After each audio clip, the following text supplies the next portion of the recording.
RCN. Le son de la différence. Bonjour à toutes, bonjour à tous, vous écoutez Parole de paix. Parole de paix sur Radio Caraïbe Nancy 90.7, une émission qu'on retrouve tous les vendredis à 17h et les mardis à 7h le matin et à 19h. On peut aussi retrouver Parole de paix sur les internets, sur rcn-radio.org et également il y a aussi sur la chaîne YouTube de la radio, etc. Parole de paix, c'est un magazine humaniste d'information, d'analyse et de discussion. Nous sommes un collectif nancéen intéressé par toutes les questions de paix, mais également sur les conflits, sur les guerres et leur préparation. C'est des sujets que nous discutons et que nous voulons partager avec les auditeurs et les auditrices parce que tout ce qui touche à l'humain nous concerne toutes et tous. Dans notre émission de cette semaine, autour des micros, nous avons Yves de l'Union Juive Française pour la Paix, l'UJFP, et également du mouvement Une Autre Voix Juive. Yo, bonjour messieurs, dames. Bonjour Yves. Nous avons également autour des micros Christine et Marie-Jo d'Amnesty.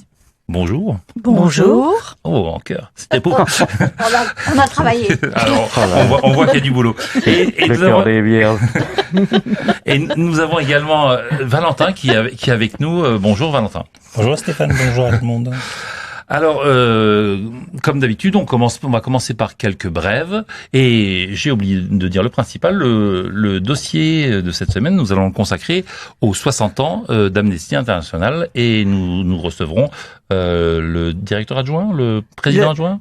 Je vais y arriver, le vice-président d'Amnesty International France. Qui s'appelle Jean-Claude Samouillet. Très voilà. Bien. Nous, donc, en deuxième partie, après les brèves. Nous allons commencer par comme brève avec Valentin qui est venu nous parler du sens des questions qui se posent autour des manifestations. On va revenir sur les manifestations du 12 juin dernier, les manifestations pour les libertés et contre les idées d'extrême droite. Et Valentin, qui est militant à la France Insoumise, s'interroge et interroge les manifestations aujourd'hui qu'on peut considérer comme un peu plan-plan ou assez des gens qui marchent avec quelques slogans et toi tu nous dis il faut autre chose en 2020, les gens ont besoin d'autre chose, les gens ont envie de s'exprimer et tu as dans cette manifestation du 12 juin dernier commencé un travail un travail de quoi? T'as interviewé les gens, t'as aidé les gens à s'exprimer, c'est ça? Oui, c'est se dire que les gens ont des choses à dire et c'est leur donner la parole, leur permettre d'exprimer ce qu'ils ressentent, des raisons pour lesquelles elles sont présentes. Eh ben, est-ce qu'on commence par écouter le petit son que tu as pris pendant la manifestation? Ça dure 4 minutes et puis on en discute après. Avec plaisir. J'ai écrit Hürriyet, liberté en turc, parce que la liberté se parle en toutes les langues, pour la liberté et la fraternité. J'écris ton nom. Je comprends même pas comment c'est possible réellement de faire une discrimination sur les populations. Alors c'est la foire au commerce On a le droit d'importer, de faire circuler sur la planète des quantités de merde, de trucs qui servent à rien, des poisons, les humains, les gens. Il faudrait qu'ils restent cantonnés, enfermés. Autodétermination.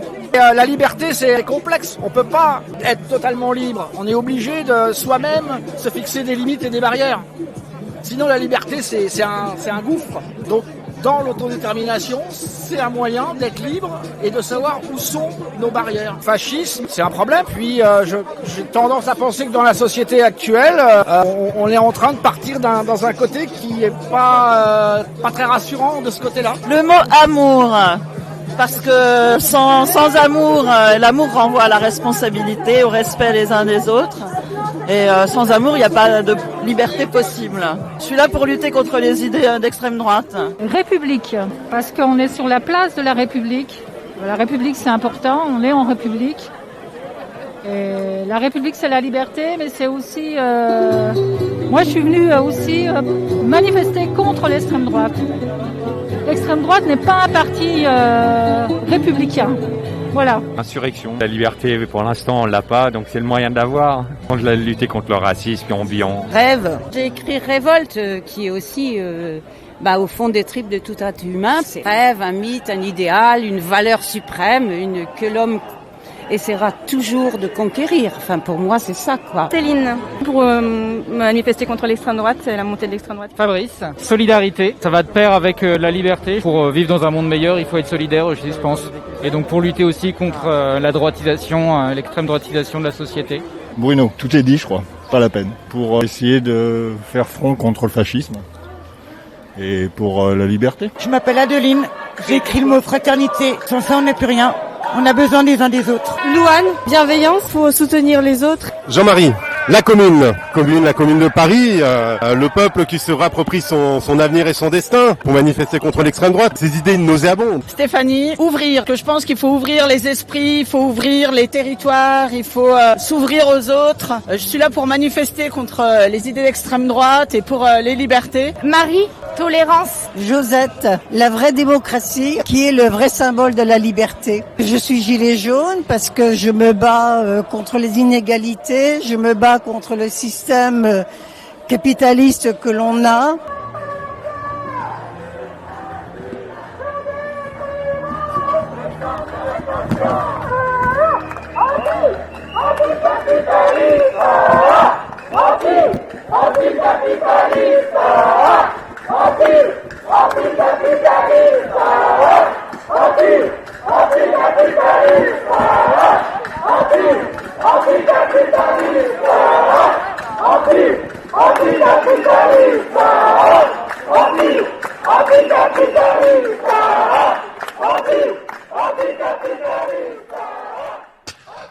Alors Valentin, est-ce que tu peux nous parler un peu de ces réflexions que tu as en ce moment et puis déjà peut-être raconter ce qu'on vient d'entendre, raconter comment s'est passé pour toi cette manifestation du 12 juin dernier, qui était une manifestation, je le rappelle, pour les libertés et contre les idées d'extrême droite. Avec plaisir. Le constat que je faisais un peu, c'était que lorsqu'on se retrouvait dans une manifestation, c'était bien sûr pour revendiquer, porter des idées, c'était pour se retrouver entre soi, mais c'était aussi pour partager ces idées-là. Et au niveau individuel, je trouvais que c'était pas forcément quelque chose qui était facilité, c'est-à-dire qu'on se retrouve tous ensemble, on marche en union, on a un point de départ, on a un point d'arrivée, et entre ces deux temps-là, on est avec les personnes que l'on côtoie habituellement, et avec les musiques qui peuvent être bien joyeuses, mais on n'a pas le temps d'échanger, d'exprimer des choses. Et j'étais parti sur cette idée-là de dire comment on peut en dehors des médias classiques qui vont prendre un ou deux mots, vraiment être à l'écoute de ce que les gens disent. C'est aussi, on sent peut-être la fin de ces manifestations un peu plan-plan, où ce que tu viens de dire, c'est que c'est surtout des militants, ultra-militants qui se connaissent, qui viennent aux manifestations, et les gens ordinaires sentent moins qu'ils ont leur place là, et parce que ils ont l'impression de se sentir pas obligés, mais de suivre comme tu utilisais, je crois, l'expression qu'il y en avait assez des manifestations pingouins où les gens sont un peu en ligne comme ça, et tu penses que ça peut être une façon de faire revenir les gens si on les écoute dans les manifestations et pour s'exprimer? Oui, effectivement, c'est ce que j'avais dit. J'avais parlé de défilé de manchots, c'est-à-dire qu'on est à la queue leu-leu. On est bien content, mais que ça manquait de vie. Et l'idée, c'est de participer à une autre manière de faire des manifestations. C'est-à-dire que on voit que lorsque les gens se mobilisent, portent des idées, ça n'aboutit pas forcément, mais au-delà de l'objectif de faire bouger des lignes, je pense que ce qui est intéressant, c'est de partager ces idées-là, de les partager entre des gens qui ont un regard là-dessus, mais ça peut être aussi des gens qui ont un début de réflexion et qui voudraient échanger pour enrichir un peu leur point de vue et la manière dont ils ont en tout cas de penser les choses. Et donc à terme redonner un nouveau souffle ou une nouvelle façon de penser les manifestations qui soit plus accueillante de la parole de l'autre. quelque chose comme ça, non? Alors, c'est une petite initiative, mais effectivement, l'envie, ça serait ça. C'est se dire, à un moment donné, comment on fait en sorte que, au-delà du défilé, ça soit aussi un temps d'échange, de rencontre, d'enrichissement, et que ça donne envie aussi aux autres de venir. C'est-à-dire que si on a juste un regard sur ces défilés de participation et de marche, je pense que ça a perdu de son attrait. La force de ces manifestations, de ces défilés, eh bien, n'est plus à même de rassembler les gens, et donc il faut qu'il puisse y avoir une autre dimension. Oui, le fait de leur donner la parole, je pense que ça peut être une manière de l'interpeller, mais il faudrait multiplier ces approches-là. Donc, deux termes, des nouvelles formes d'animation dans les manifestations, et le terme principal, expression. La manifestation doit devenir ou redevenir un moyen d'expression à la fois individuelle pour redevenir aussi collective. C'est ça. Je pense que les gens ont plein de choses à dire, et je pense aussi que s'ils gardent ces choses-là, ça n'entraîne pas forcément du bon. C'est-à-dire qu'on a tendance à vivre des choses, et il faut que ces choses-là puissent être verbalisées, qu'on puisse le dire, l'échanger. Et si on n'est pas militant ou en lien avec des gens qui discutent ou sont à l'écoute de ces termes-là, eh bien on les garde, et je pense que ça fait pas du bien. Le fait d'extérioriser me semble important. Et donc, pour terminer, en tout cas, je te remercie d'être venu en parler, parler de cette initiative-là qui est intéressante pour un renouveau, pour des nouvelles pratiques dans les manifestations. Et est-ce que le son que tu as fait, il est aussi en image, je crois, sur une chaîne YouTube. Est-ce que tu as là le nom de la chaîne YouTube que tu viens de commencer avec cette première vidéo, ou est-ce que... Moi, je l'ai partagé. Je maîtrise pas forcément super bien les réseaux, mais c'est sur la France Insoumise 54. Il est possible de voir la vidéo. Je pense que la vidéo vient compléter aussi ces messages-là, parce que certaines personnes expriment verbalement des choses, mais sur les manifestations, d'autres vont arborer des idées, se mettre des étiquettes, écrire des choses sur des pancartes, des panneaux, porter des t-shirts qui portent également un message. Et visuellement, du coup, ça vient compléter les messages qu'on a pu entendre un peu avant. Oui, c'est vrai que j'ai vu la vidéo, et il y a des photos très très belles mises en image, et effectivement, comme tu le dis, on voit aussi les gens étaient beaux, et il y avait des t-shirts avec des textes, et donc je recommande la vidéo, et on la mettra on la mettra dans les commentaires sur notre vidéo. Je te remercie encore, Valentin, et merci. Puis et sans doute à une prochaine. Si t'as d'autres initiatives, n'hésite pas à venir nous en parler à Parole de Paix. Ça sera avec plaisir. Merci à toi. Brève suivante. Est-ce que Yves, une petite brève maintenant? Oui. Alors, effectivement, c'est une brève qui est collective, on va dire, puisqu'il s'agit d'un appel international pour une reconnaissance européenne immédiate de l'État de Palestine. Alors, d'où vient cet appel?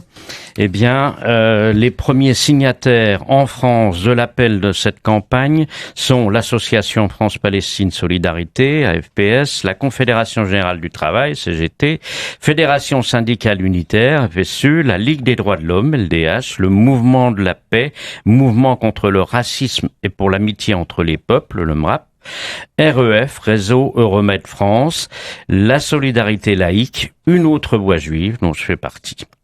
Le communiqué de presse est le suivant: appel international pour une reconnaissance européenne immédiate de l'État de Palestine. Nous, représentants d'organisations de la société civile et de syndicats européens, israéliens et palestiniens, œuvrant à la promotion de la justice sociale et d'une résolution juste et durable du conflit israélo-palestinien, fondée sur la fin de l'occupation israélienne du territoire palestinien et la mise en œuvre de la solution à deux États. Nous sommes réunis pour lancer cet appel conjoint et urgent à l'Union européenne, aux États membres de l'Union européenne, ainsi qu'aux autres pays européens afin qu'ils reconnaissent sans délai l'État souverain de Palestine et qu'ils promeuvent son statut d'État membre à part entière à l'Assemblée générale des Nations unies. 2023 marquera le 75e anniversaire de l'adoption de la résolution 181 des Nations Unies sur le partage de la Palestine et la création de l'État d'Israël. Pourtant, le peuple palestinien reste sous le joug de l'occupation israélienne, pris en otage par la volonté d'Israël de négocier son avenir sans qu'aucune fin ne soit en vue. La bande de Gaza est assiégée en proie à une crise humanitaire. Jérusalem-Est et les villages palestiniens de sa périphérie sont annexés illégalement depuis 1967 et l'empiètement d'Israël sur les terres palestiniennes en Cisjordanie se poursuit sans relâche, menaçant la viabilité d'un futur État de Palestine en violation flagrante de la 4e Convention de Genève et du droit international coutumier. L'Organisation internationale du travail, qui lutte pour la justice sociale depuis plus de 100 ans, a exprimé à plusieurs reprises son opposition aux colonies israéliennes sur le territoire palestinien occupé, conformément à la résolution 2334-2016 du Conseil de sécurité de l'ONU, qui réaffirme que les colonies n'ont aucune validité juridique et constituent une violation flagrante du droit international. L'OIT a mis en évidence l'impact de l'occupation sur les travailleurs palestiniens, en particulier les femmes et les jeunes, et il a mené des efforts pour promouvoir le travail décent en Palestine par le biais du dialogue social, la reconnaissance de l'État de Palestine et la responsabilisation des entreprises en vertu du droit international contribueraient à mettre fin aux pratiques de travail abusives d'Israël et à son exploitation des travailleurs palestiniens. De nombreuses résolutions de l'ONU soutenant le droit du peuple palestinien à l'autodétermination, s'opposant à l'entreprise de colonisation illégale d'Israël et appelant à des négociations entre les parties n'ont pas réussi à obtenir une issue du conflit. 30 ans après le lancement de la conférence de paix de Madrid, le peuple palestinien reste apatride et continue d'être privé des droits civils et humains les plus élémentaires, tandis que le gouvernement israélien continue d'acter unilatéralement l'annexion de fait à l'intérieur autour de Jérusalem-Est et en Cisjordanie par l'expansion des colonies. Nous appelons l'Europe à reconnaître d'urgence et à prendre la tête d'une initiative diplomatique visant à parvenir à une résolution juste et durable de ce conflit de longue date, en s'appuyant sur 3 principes directeurs de la résolution des conflits: le multilatéralisme, la défense des droits humains et le respect de l'état de droit. La reconnaissance de l'État de Palestine est un pas important vers cet objectif. L'engagement pris par l'Europe dans la déclaration de Venise de juin 1980, qui reconnaît le droit du peuple palestinien à exercer pleinement son autodétermination, doit être mis en œuvre sans plus attendre. La reconnaissance de l'État de Palestine sur la base des frontières de 1967 avec Jérusalem-Est comme capitale est impérative pour fournir aux Palestiniens un horizon diplomatique et créer une parité d'estime entre les parties avant les négociations. Nous demandons instamment aux institutions européennes, aux organisations de la société civile, aux syndicats et à l'ensemble des citoyens de se joindre à nous dans cet appel afin de contribuer à la réalisation d'une solution à 2 États et d'une paix juste dans la région en plaidant localement, nationalement et internationalement pour la reconnaissance de l'État de Palestine.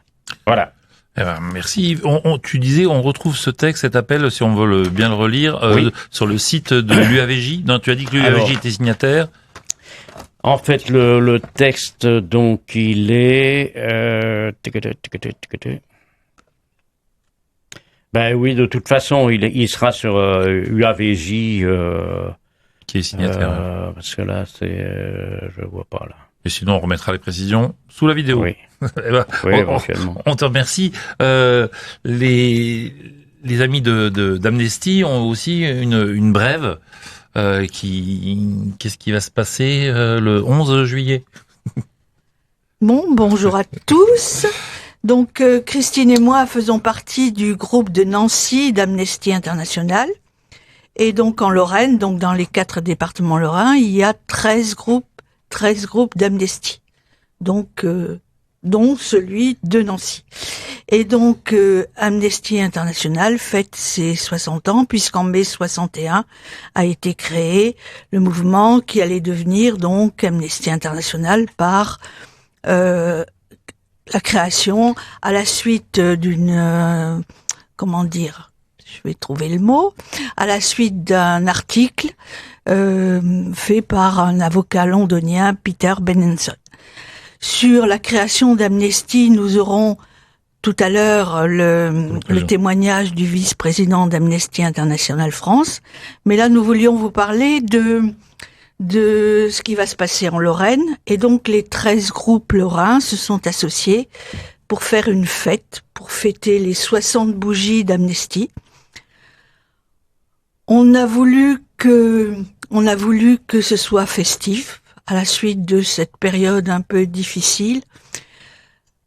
Essayer de se retrouver dans la joie, sans oublier nos prisonniers d'opinion, dont je vais vous parler après. Mais on voulait un après-midi, donc, sur la place du Roc, à Pont-à-Mousson. Pourquoi Pont-à-Mousson? Parce que c'était un peu le centre de la Lorraine, et puis que la mairie de Pont-à-Mousson nous permettait de faire ça sur une place qui a quand même un cachet qui nous permettait une place qui nous permettait de faire tout ce qu'on voulait faire. J'ai oublié quelque chose. Christine, donc, tu veux rajouter, hein? J'ai oublié de dire que c'était de 14 à 18h, donc c'était l'après-midi.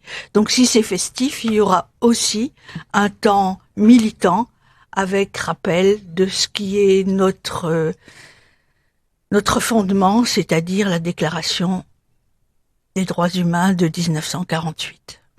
Christine, oui, tu Et la participation de la présidente d'Amnesty International France, Cécile Coudriou, qui sera parmi nous et qui ouvrira les festivités à 14h30.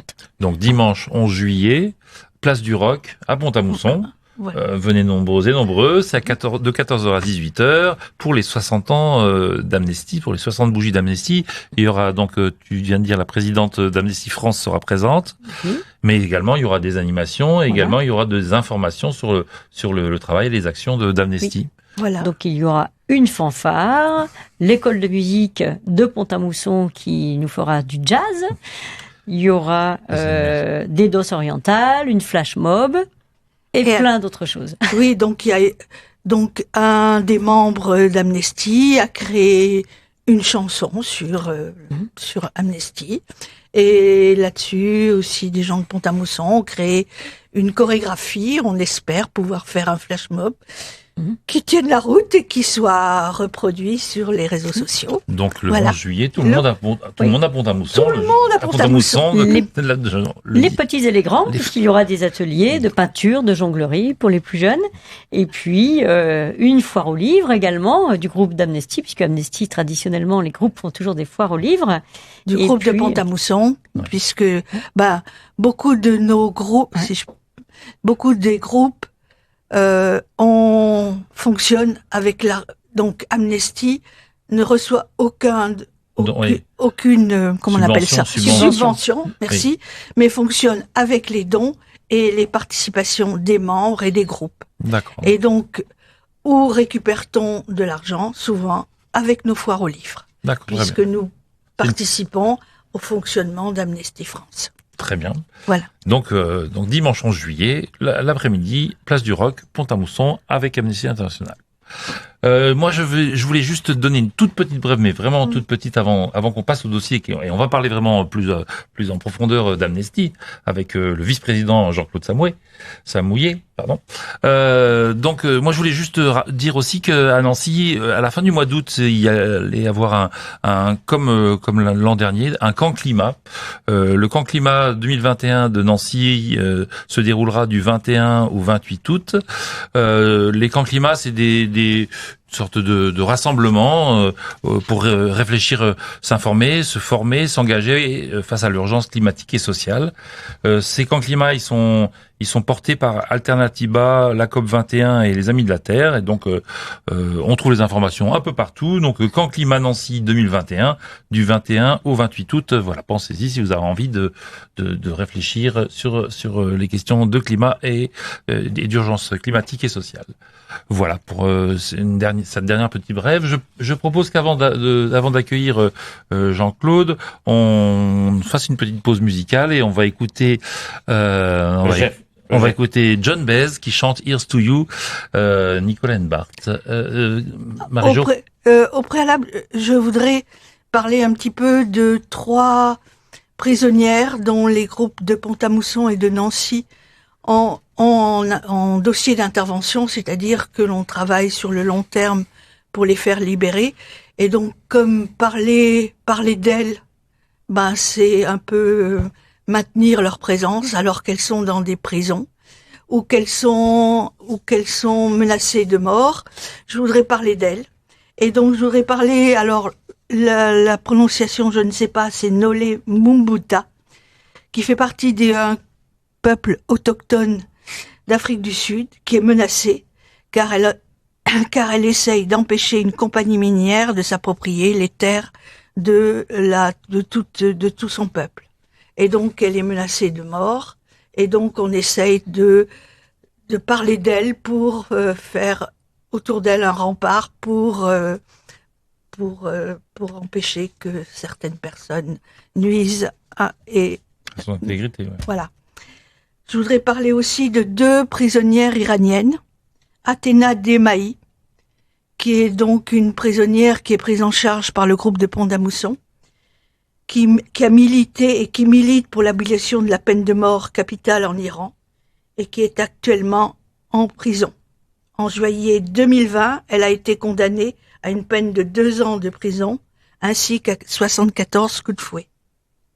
Son état de santé n'est pas bon et elle devrait recevoir des traitements médicaux appropriés. Et je terminerai par Yassama Nariani, qui est la prisonnière que le groupe de Nancy défend, qui est donc une jeune actrice iranienne, qui avec sa mère, le jour de la journée des femmes, donc en mars 2019, a distribué des fleurs dans un train, s'est dévoilée et a lutté pour que, alors j'aime beaucoup elle a confié son rêve d'un avenir où toutes les femmes auraient la liberté de choisir ce qu'elles portent et où elles pourraient marcher ensemble. Pardon, je suis émue. Ça m'émeut toujours ce qu'elle a fait. Moi sans foulard et toi avec. Et donc ces instants filmés, c'est devenu viral, mais malheureusement elle est emprisonnée et on ne sait pas encore quand elle sera libérée. Elle est emprisonnée avec sa mère. Donc voilà. ça fait partie des actions que Amnesty soutient. Donc on va en parler sur le long terme. Oui, voilà. on va en parler sans doute avec Jean-Claude. Là, avant de pouvoir la voir, on fait une petite pause musicale. On écoute une chanson pas très longue mais assez symbolique de John Baez qui s'appelle Here's to You, Nicolas Barthes.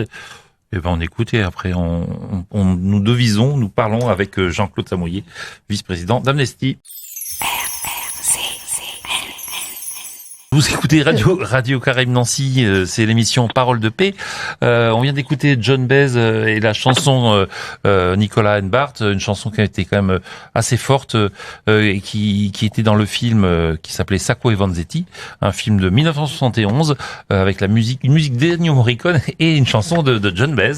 Parce que en tout cas moi enfant j'ai vu ce film et c'est vrai que je pense que c'est quand en voyant des films comme ça, on est vraiment convaincu qu'il faut lutter contre la peine de mort et que c'est vraiment les injustices et puis les gens qui sont assassinés de façon légale par des pays, c'est quelque chose vraiment d'impossible qui est révoltant et impossible à admettre et je comprends et je soutiens le combat d'Amnesty qui a commencé comme ça et on avait donc mis cette musique parce que le dossier de cette semaine est consacré aux 60 ans d'Amnesty et on a dans les studios avec nous Marie-Jo et Christine du groupe d'Amnesty Nancy et qui ont invité pour parler d'Amnesty et de ses 60 ans Jean-Claude Samouillet, vice-président, c'est ça? Bonjour Jean-Claude. Tu es là? Bonjour. Bonjour. Je voudrais, avant de te donner la parole, je voudrais juste répondre à Stéphane et dire que moi aussi, je suis à Amnesty depuis un certain temps parce que quand j'étais adolescente, c'est la peine de mort et c'était moi peut-être pas forcément des films, mais des livres de tous ces Noirs américains qui ont été condamnés à mort sans procès, qui est à la base de mon combat pour Amnesty. Voilà, je voulais juste répondre à Stéphane. Très bien. Bonjour Claude, donc nous t'avons demandé de bien vouloir nous parler en tant que vice-président de la section française, de nous parler des 60 ans d'Amnesty, si tu veux bien. Un peu nous recadrer un peu, parce que notre émission est grand public, et donc peut-être qu'il y a dans nos auditeurs et auditrices des gens qui ne connaîtraient pas Amnesty International, même si ça peut paraître mais donc voilà, donc il y a 60 ans, Marie-Jo nous l'a dit plusieurs fois, un juriste anglais a fait une déclaration, a commencé quelque chose. Oui, alors Amnesty International, effectivement, pour ceux qui connaissent pas cette ONG, c'est la plus grande organisation non gouvernementale de défense des droits humains partout dans le monde, puisqu'on comptabilise plus de 10 millions de membres partout dans le monde. Et en France, il y a 120 000 membres et il y a 500 structures locales, donc des gens qui militent ensemble, soit au sein de groupes locaux comme celui de Nancy, soit au sein d'antennes jeunes qui sont dans les lycées ou dans les facs. Alors effectivement, donc en 1961, c'est un monde qui est complètement différent de celui que nous connaissons aujourd'hui. C'est la guerre froide, c'est la tentative d'invasion de la baie des Cochons à Cuba, c'est l'érection du mur de Berlin, c'est des mouvements d'indépendance et de décolonisation un petit peu partout dans les pays qu'on appelait à l'époque le tiers-monde. Puis c'est le mouvement des droits civiques aux États-Unis. En Europe occidentale, il y a deux régimes autoritaires, pratiquement dictatoriales. C'est Franco en Espagne et c'est le régime de Salazar au Portugal. En France, c'est la guerre d'Algérie. C'est également les 30 glorieuses, mais qui sont pas glorieuses pour tout le monde, parce qu'il y a encore beaucoup de bidonvilles partout en France, notamment en région parisienne, notamment en Nanterre, etc. Il n'y a pas de chômage, mais c'est une société qui est figée. Les moyens de contraception ne sont pas encore légaux, ni l'avortement. Il faudra attendre 67 pour la pilule, 74 pour l'avortement. C'est De Gaulle, c'est le RTF, la radio, la télévision d'État. Et tout ça il va y avoir un grand mouvement en 68 qui va fragiliser un petit peu tout ça, qui va apporter un peu d'air à tout ça. Mais c'est quand même, en même temps, à cette même date, cette même année, c'est le printemps de Prague. C'est des manifestations contre la guerre du Vietnam aux États-Unis. Donc c'est un monde qui bouge, qui est fondamentalement différent de celui d'aujourd'hui. C'est un monde qui est binaire. Et c'est un monde qui place les droits humains, même s'ils sont loin d'être respectés de partout, c'est pas du tout ce que je veux dire, mais c'est une sorte d'idéal. Alors qu'aujourd'hui, on se rend compte que cette notion de droits humains passe après la sécurité, passe après l'économie, par des leaders politiques tels que Trump, Orban, Erdogan, Poutine, Xi Jinping. Donc c'est tous des gens qui, finalement, placent les droits humains loin d'être une priorité comme ça pouvait être le cas dans les années 60, dans les années 70. Alors en 61, la légende veut que, effectivement, Peter, il y ait deux étudiants au Portugal qui portent un toast à la liberté, et ces deux étudiants auraient été incarcérés. Encore une fois, c'était la dictature de Salazar, et un avocat anglais qui s'appelle Peter Benenson est fortement ulcéré qu'on puisse être emprisonné pour avoir porté des toasts à la liberté, et il va publier un article dans The Observer qui s'appellera « Les prisonniers oubliés ». Et cet article présente le cas de 6 personnes emprisonnées pour dissidence. En fait, c'est ce qu'on appelle à Amnesty International les prisonniers d'opinion, les prisonniers de conscience. C'est-à-dire des gens qui ont été emprisonnés, mais qui n'ont pas préconisé ou recru à la violence. Ils sont emprisonnés du simple fait d'avoir exprimé leur opinion dissidente par rapport à celle du gouvernement. Et donc, cet article dans The Observer va être repris par tout un tas de journaux partout dans le monde, y compris par Le Monde en France. Et cette campagne obtient un succès foudroyant, puisqu'il y a beaucoup de gens qui envoient des dons, qui écrivent à Peter Benenson pour savoir comment s'engager à ses côtés pour lutter pour la liberté d'expression. Et c'est un petit peu comme ça que Amnesty International voit le jour. Il se base sur les prisonniers d'opinion. Son premier combat, c'est les prisonniers d'opinion. Et l'idée d'Amnesty, en fait, il y en a deux idées d'Amnesty. La première, c'est la solidarité internationale. C'est-à-dire que on défend les gens qui ne peuvent pas le faire eux-mêmes parce qu'ils vivent dans des pays dictatoriaux, dans des pays où ils risquent leur vie, où ils risquent la torture, où ils risquent l'emprisonnement pour pour exprimer leurs idées. Donc on s'occupe, on donne un coup de main à ceux qui ne peuvent pas le faire eux-mêmes. Ce principe de solidarité internationale, c'est un des fondamentaux d'Amnesty International. Et puis la deuxième idée, celle de Peter Benenson, c'est de s'appuyer sur l'opinion publique pour faire bouger les choses. C'est-à-dire que chacun d'entre nous, on écrit une lettre, on envoie un tweet, on envoie un mail. Et c'est l'addition de tous ces tweets, de toutes ces lettres, et de tous ces mails qui peuvent faire bouger les choses, qui font pression sur le gouvernement et sur l'opinion publique, sur les décideurs, pour que les choses s'améliorent. Et parfois, ça marche. On connaît beaucoup d'échecs, ça marche pas tous les coups, loin de là, mais parfois, ça marche. Par exemple, on a beaucoup écrit en France, dans la section française d'Amnesty, on a envoyé 45 500 signatures pour un défenseur des droits burundais, qui s'appelle Germain Rupiki, et qui vient d'être libéré. Il a été libéré au bout de 4 ans de prison. Il avait été condamné à 32 ans de prison par la justice, si on peut appeler ça justice au Burundi, parce qu'il préconisait l'abolition de la torture, du recours à la torture. Donc parfois, ça porte ses fruits. Parfois, il y a des prisonniers qui sont libérés. Et alors, au début, Amnesty s'occupait des prisonniers d'opinion, et très vite, on s'est rendu compte que ces prisonniers d'opinion, qui étaient cachés dans des prisons où personne ne les voyait, ils étaient également torturés. Et ça va être le deuxième combat d'Amnesty. C'est-à-dire qu'Amnesty va s'occuper des prisonniers de conscience, mais également des personnes qui sont torturées dans les cachots un petit peu partout dans le monde. Et Amnesty va écrire, va participer à l'écriture d'une déclaration qui sera votée à l'unanimité par l'ONU en 1973, une déclaration contre la torture, pour l'abolition de la torture. Et ce texte, qui est une simple déclaration, c'est-à-dire sans force contraignante, mais ce texte va déboucher sur la Convention internationale contre la torture en 1984 et qui sera ratifiée en 1987, donc qui prendra effet en 1987, et c'est un texte fondamental contre la torture. Et puis après, Amnesty va élargir peu à peu ses missions à la peine de mort. C'est sans doute l'un de nos combats. Vous citiez ce combat en introduction, après la chanson de John Baez.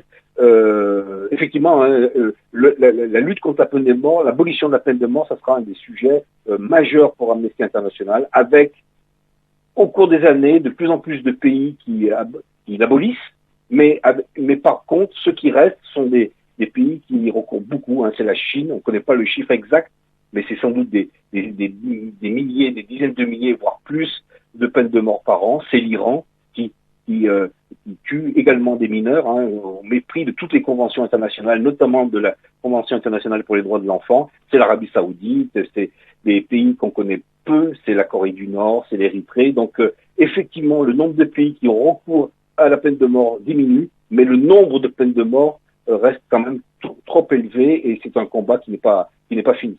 Et même, des pays. D'ailleurs, 2021, on fêtera avec d'autres le 40e anniversaire de l'abolition de la peine de mort en France. Oui, c'était en Et puis après, on peut t'interrompre un peu, s'il te plaît, Oui. Stéphane a des questions à te poser. Oui, non, je voulais aussi, faire remarquer que, la peine de mort, elle recule et il faut continuer ce combat-là, y compris, mais elle est encore, elle existe encore dans des pays occidentaux. On t'a pas cité les États-Unis, mais c'est vrai que aussi qui n'ont pas signé la convention, la convention des droits de l'enfant.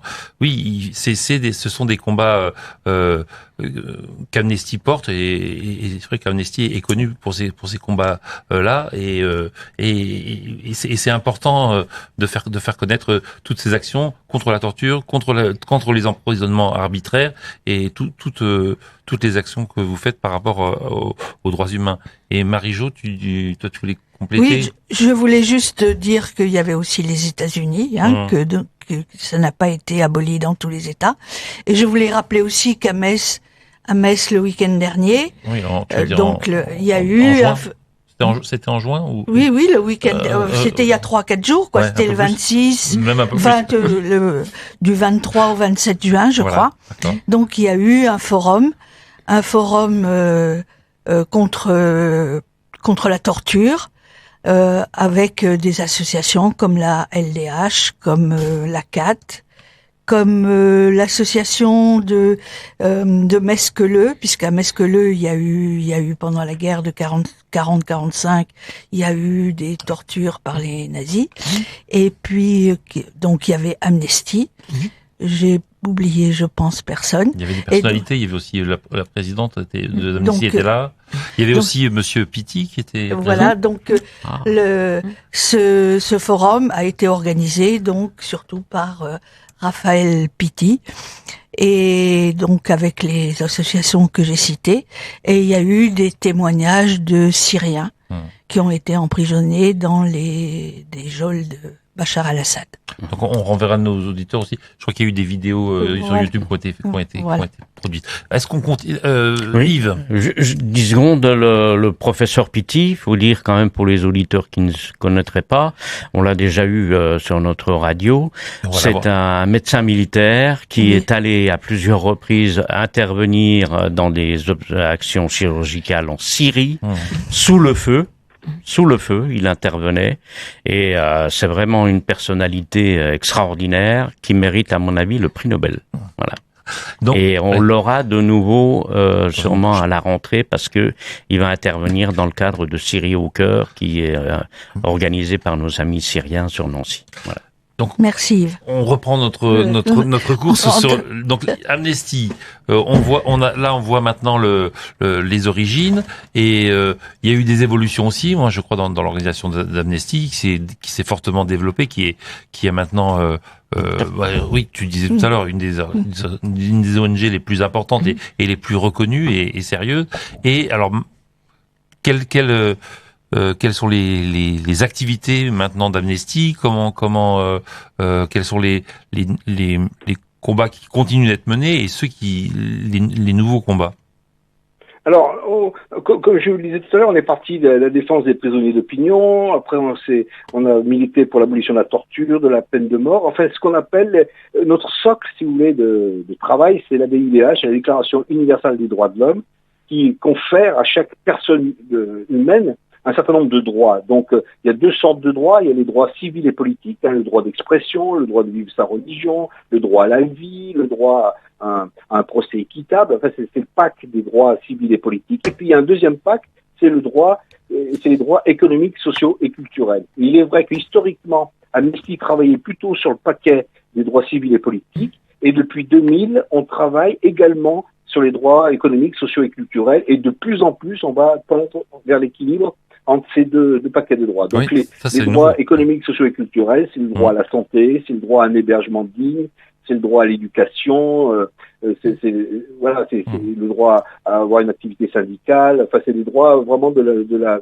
vie, je dirais, quotidienne. Donc et pour Amnesty, tous les droits sont universels et interdépendants. C'est-à-dire que on ne peut pas prôner la liberté d'expression si dans le même temps les personnes n'ont pas de quoi se nourrir. Donc pour nous, c'est très important de considérer ces 30 droits universels, c'est-à-dire qu'ils s'appliquent à tout le monde. Tout le monde peut s'en revendiquer, quelle que soit sa religion, son sexe, son orientation sexuelle, sa race, son niveau économique, son niveau d'instruction, etc. Donc c'est l'universalité des droits fondamentaux, et également interdépendants, c'est-à-dire qu'on peut pas, c'est pas un menu sur lequel on choisirait, les États choisiraient les droits qui leur conviendraient le mieux. Tous les droits sont de même poids, de même importance et interdépendants les uns par rapport aux autres. Et là, ça va être on va rentrer dans une nouvelle stratégie Amnesty International dans les années à venir, où on va travailler plus particulièrement sur le droit à la santé, l'accès à la santé, l'accès à un hébergement digne, et l'accès à l'éducation. Mais ça veut dire que et un environnement. Donc il y a toute une partie de l'action d'Amnesty qui est aussi qui évolue et qui est sur l'environnement et donc sur le climat. Mais c'est vrai que vu sous l'aspect des droits humains. D'accord. Et c'est vrai que c'est une évolution notable. Donc c'est vrai que j'ai l'impression maintenant que Amnesty qui était plus en surplomb dans ces premières années. Moi, c'est mon interprétation, hein, peut-être que je me trompe, qui était plus prudente peut-être pour chercher une reconnaissance. Aujourd'hui, j'ai l'impression qu'Amnesty s'engage plus dans la cité, là où elle est. Moi, je sais que dans les années, même encore dans les années 80, moi, je suis objecteur de conscience, et je sais qu'à l'époque, les objecteurs étaient soutenus par Amnesty, mais ça pouvait pas être un groupe français qui soutenait un objecteur français. Il y avait une procédure qui était qui nous semblait à nous un peu lourde, mais en fait qui était, je pense, en recherche de crédibilité de cette organisation. Et dans ces années-là, j'avais l'impression que Amnesty ne s'engageait pas au quotidien, avait un peu cette réticence-là, et j'ai l'impression que ce que vous me dites aujourd'hui, c'est que Amnesty, maintenant, toujours en gardant les droits humains en tête, se dit qu'il y a plusieurs autres combats à mener, et même ici et maintenant, là où on est. C'est un peu cette évolution. Pardon. Effectivement, au tout début, un membre d'Amnesty ne pouvait pas travailler sur son propre pays. Ouais. Ça, c'est à peu près jusque dans les années 2010. La première raison, c'était des raisons de sécurité. C'est-à-dire que militer pour les droits humains en Inde ou en Chine ou dans un certain nombre de pays ou en Amérique du Sud pouvait mettre la personne en danger. Donc la règle, c'était on ne travaille pas sur son propre pays. Et puis le deuxième objectif, c'était conserver le caractère international d'Amnesty qui est quand même dans ses gènes. Et puis peu à peu, la mesure s'est un petit peu assouplie, mais on reste quand même, par exemple à Amnesty France, on reste quand même, on travaille à peu près 20% sur la France, mais 80% sur l'international. Cette dimension internationale, nous y tenons beaucoup. Mais ce qui nous empêche pas, on a beaucoup milité, on a beaucoup travaillé, on a beaucoup manifesté contre la loi sécurité globale, on a beaucoup manifesté, écrit, fait des plaidoyers contre les violences policières. Donc effectivement, on travaille sur notre propre pays, mais ça ne reste pas la partie la plus importante de notre travail. Il reste 5 minutes. Oui, donc maintenant il faut. Oui, là on a commencé à ouvrir les nouveaux chantiers dans lesquels Amnesty se lance. Est-ce qu'il y a une organisation particulière? Est-ce qu'il y a comment vous fonctionnez? Bien sûr, comme vous avez des gens qui sont comment on dit ça sur certains chantiers, dans certains dossiers. On avait eu dans cette émission Émeric Alluin sur la question des armes. Et donc il y a une organisation propre à Amnesty, il y a plein peut-être d'autres organisations, qui est une organisation qui cherche à être efficace et présente et avoir des dossiers solides. Alors avant tout, Amnesty c'est un mouvement, une organisation de militants, de membres militants et bénévoles. Ça c'est également un des fondamentaux de notre association. Mais il y a également des salariés pour devenir de plus en plus efficace. Il y a des salariés, il y a à peu près 600 salariés partout dans le monde, et à la section française, à Paris, il y en a 95. Donc ce sont des gens, et le travail principal, un du travail important d'Amnesty, c'est la recherche. C'est-à-dire que on ne travaille que sur notre propre recherche. C'est-à-dire qu'on a à peu près une centaine de chercheurs qui vont sur le terrain, qui collectent des informations, qui les recoupent, qui lisent les médias, qui lisent les journaux, qui recroisent toutes les informations qui viennent par d'autres ONG. Et ça, c'est notre travail de fond, c'est la recherche. Et puis après, à partir de ce mouvement, de cette matière première, il y a des rapports qui sont écrits, et puis parfois des actions qui sont lancées, et dont les militants s'emparent pour faire du plaidoyer, pour mobiliser l'opinion publique, pour faire avancer les choses sur tel ou tel sujet. Donc le siège de l'organisation est à Londres. Il y a 5 bureaux régionaux. Il y a au Liban, Jérusalem-Est, au Sénégal, en Inde et à Hong Kong, avec des difficultés qu'on peut imaginer. Et puis il y a à peu près 70 sections nationales, dont la section française, qui forment Amnesty International. Mais le siège est à Londres, et les directives, si on peut dire, les politiques sont discutées de façon démocratique, mais le centre nerveux, c'est Londres. Oui, je veux rajouter juste une chose, c'est que Amnesty a aussi un superbe site internet très bien documenté, avec beaucoup de rubriques, comment s'engager, ça présente un certain nombre de combats, et c'est vrai que j'invite les auditeurs et auditrices à aller voir ce site-là, le site Amnesty. Il en existe dans tous les pays, et puis donc maintenant comment on invite les auditeurs ou les personnes qui ont envie de s'investir dans Amnesty. Déjà, nous à Nancy, à Pont-à-Mousson le 11 juillet, on peut venir rencontrer les gens d'Amnesty. C'est à Pont-à-Mousson, place du Roc, à 14h, à partir de 14h. Et sinon, comment vous invitez les gens localement et nationalement? Comment vous arrivez à intégrer des personnes? Comment les gens viennent vers vous? Vas-y. Localement, il y a un groupe à Nancy, dont Marie-Jo est la secrétaire. Et donc, on se réunit tous les mois pour voir les dossiers d'actualité. On soutient des dossiers dont a parlé tout à l'heure Marie-Jo des droits de l'homme. Et puis aussi, on organise des événements, des débats. Effectivement, les 2 dernières années, avec la crise, on en a fait un peu moins. Mais on organise également une foire aux livres tous les ans. Enfin, là, elle a été un petit peu décalée, donc on la faisait à Tomblaine traditionnellement. Et puis aussi, on participe à des événements. Aux 10 jours pour signer en décembre, c'est les 10 jours d'Amnesty où on déambule en ville pour faire signer des pétitions. Ouais, ça c'est une action nationale. Voilà, c'est une action nationale, mais qui est dans tous les territoires, qui est déclinée. Et en fait, chaque groupe décide un petit peu de ses propres actions. Qui soutenir, quels événements on va faire. Et voilà. Sachant quand même que les 10 personnes, les défenseurs des droits humains sont choisis par Amnesty, l'organisation internationale. Et donc nous, on peut pas toujours faire toutes les 10 personnes, et donc quelquefois on choisit. Il y a 2 ans, on a accueilli une défenseur des droits humains pakistanaise. Au marché du monde. On essaye de on essaye de faire des choses pour le respect des droits humains. Voilà.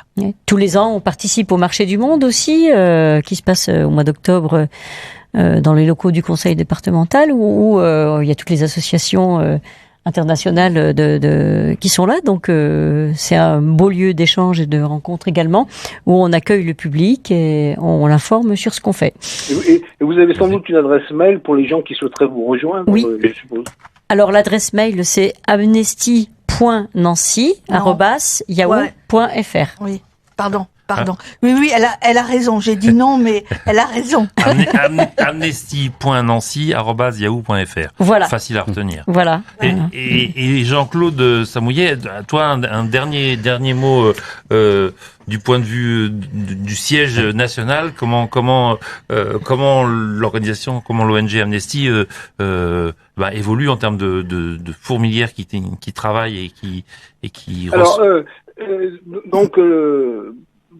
Amnesty France, enfin pas Amnesty International au niveau monde, mais au niveau de la France ne cesse de se développer. Donc on a également des salariés, on a 98 salariés à la section française qui sont à la fois qui sont pour certains chargés de campagne, c'est-à-dire que mettre en musique un travail de plaidoyer, de mobilisation du grand public ou des actions d'éducation aux droits humains dans le milieu scolaire. Et puis on a des chargés de plaidoyer, donc c'est des gens qui rencontrent, qui préparent des dossiers, qui écrivent ou qui rencontrent avec les élus que nous sommes au CA, qui rencontrent les députés, les sénateurs, les décideurs politiques, le président de la République parfois, certains ministres.